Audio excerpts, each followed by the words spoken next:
ಸರ್ವಮಂಗಲ ಮಾಂಗಲ್ಯೆ ಶಿವೆ ಸರ್ವಾರ್ಥ ಸಾಧಿಕೆ ಶರಣ್ಯೆ ತಿರಂಬಿಕೆ ಗೌರಿ ನಾರಾಯಣಿ ನಮಸ್ತತೆ. ಹರಿ ಓಂ ನಮಸ್ಕಾರ. ವೀಕ್ಷಕರೇ, ಜೂನ್ 2, 2026 ದೇವಗುರು ಬೃಹಸ್ಪತಿ ತನ್ನ ಸ್ಥಾನವನ್ನು ಬದಲಾಯಿಸುತ್ತಿದ್ದಾನೆ. ಜ್ಯೋತಿಷ್ಯದಲ್ಲಿ ಗುರುಗ್ರಹವನ್ನು ಅದೃಷ್ಟ, ಹಣ ಮತ್ತು ಸಂತಾನ, ವಿವಾಹ, ಗೌರವ ಮತ್ತು ಬೆಳವಣಿಗೆಯ ಕಾರಕ ಎಂದು ಪರಿಗಣಿಸಲಾಗುತ್ತದೆ. ಈ ಗುರುಗ್ರಹ ಸಂಚಾರದ ನಂತರ ಕೆಲವು ರಾಶಿಯವರಿಗೆ ಜೀವನದಲ್ಲಿ ದೊಡ್ಡ ಪಾಸಿಟಿವ್ ಬದಲಾವಣೆಗಳನ್ನು ಕಾಣುತ್ತೀರಿ. ಹಾಗಾದ್ರೆ ಆ ಅದೃಷ್ಟಕರ 6 ರಾಶಿಗಳು ಯಾವುದೆಂದು ತಿಳಿಸುತ್ತೇನೆ, ಬನ್ನಿ. ಅದಕ್ಕೂ ಮೊದಲು ನೀವಿನ್ನೂ ನಮ್ಮ ಪೇಜ್ ಅನ್ನು ಫಾಲೋ ಮಾಡಿಲ್ಲ ಅಂದ್ರೆ ಈ ಕೂಡಲೇ ಫಾಲೋ ಮಾಡಿ, ನಮ್ಮ ಯೂಟ್ಯೂಬ್ ಚಾನಲ್ ಅನ್ನು ಸಬ್ಸ್ಕ್ರೈಬ್ ಮಾಡಿ, ಈ ವಿಡಿಯೋಗೊಂದು ಲೈಕ್ ಕೊಡಿ.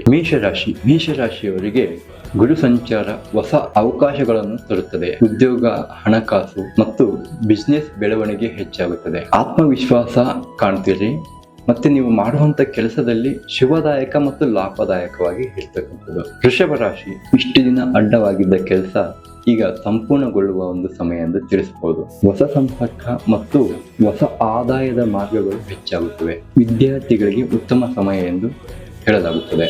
ಸಿಂಹರಾಶಿಯವರಿಗೆ ಗೌರವ ಮತ್ತು ಹೆಸರು ಹೆಚ್ಚಾಗುವ ಸಮಯ ಎಂದು ಹೇಳಲಾಗುತ್ತದೆ. ಸಮಾಜದಲ್ಲಿ ನಿಮ್ಮ ಪ್ರಭಾವ ಹೆಚ್ಚಾಗಬಹುದು. ಉದ್ಯೋಗದಲ್ಲಿ ಪದೋನ್ನತಿ ಅಥವಾ ಹೊಸ ಜವಾಬ್ದಾರಿ ಸಿಗುವ ಸಾಧ್ಯತೆ ಇದೆ. ತುಲಾ ರಾಶಿ, ಗುರು ಆಶೀರ್ವಾದದಿಂದ ಕುಟುಂಬ ಜೀವನದಲ್ಲಿ ಶಾಂತಿ ತರುತ್ತದೆ ಹಾಗೂ ವಿಶೇಷವಾಗಿ ವಿವಾಹ ಬಲವಾಗುತ್ತದೆ. ವಿವಾಹ ಯೋಗ ಸ್ಟ್ರಾಂಗ್ ಆಗುತ್ತದೆ. ಹಣಕಾಸಿನ ಸಮಸ್ಯೆಗಳು ನಿಧಾನವಾಗಿ ಕಡಿಮೆ ಆಗ್ತಾ ಹೋಗುತ್ತದೆ. ಧನುರಾಶಿ, ಈ ರಾಶಿಯವರಿಗೆ ಗುರು ಸಂಚಾರದಿಂದ ಅದೃಷ್ಟ ಸಮಯ ಪ್ರಾರಂಭವಾಗಿದೆ. ಹಳೆಯ ಸಮಸ್ಯೆಗಳಿಂದ ಮುಕ್ತಿ ಸಿಗುತ್ತದೆ. ಹಾಗೆ ವಿದೇಶಿ ಯೋಗ ಮತ್ತು ಹೊಸ ಬಿಸ್ನೆಸ್ ದೊಡ್ಡ ಅವಕಾಶಗಳು ಸಿಗುತ್ತವೆ. ಹಾಗೆ ವಿಶೇಷವಾಗಿ ನೋಡೋದಾದ್ರೆ ಈ ರಾಶಿಯವರಿಗೆ ಯಾವುದೇ ತರಹದ ಕಲ್ಲು, ಮಣ್ಣಿಗೆ ಮತ್ತೆ ಭೂಮಿಗೆ ಸಂಬಂಧಪಟ್ಟ ವಿಚಾರಗಳಲ್ಲಿ ಕೈ ಹಾಕಿದ್ರೆ ಪಾಸಿಟಿವ್ ರಿಸಲ್ಟ್ ಅನ್ನೋದು ಕಾಣ್ತೀರಿ. ಮತ್ತು ಕೊನೆಯದಾಗಿ ಮೀನರಾಶಿಯವರಿಗೆ ಗುರು ಸಂಚಾರದಿಂದ ಅತ್ಯಂತ ಲಾಭವಾಗಲಿದೆ. ಹಣದ ಹರಿವು ಹೆಚ್ಚಾಗುತ್ತದೆ. ಮಾನಸಿಕ ಶಾಂತಿ ಮತ್ತು ಕುಟುಂಬದ ಬೆಂಬಲ ಸಿಗುತ್ತದೆ.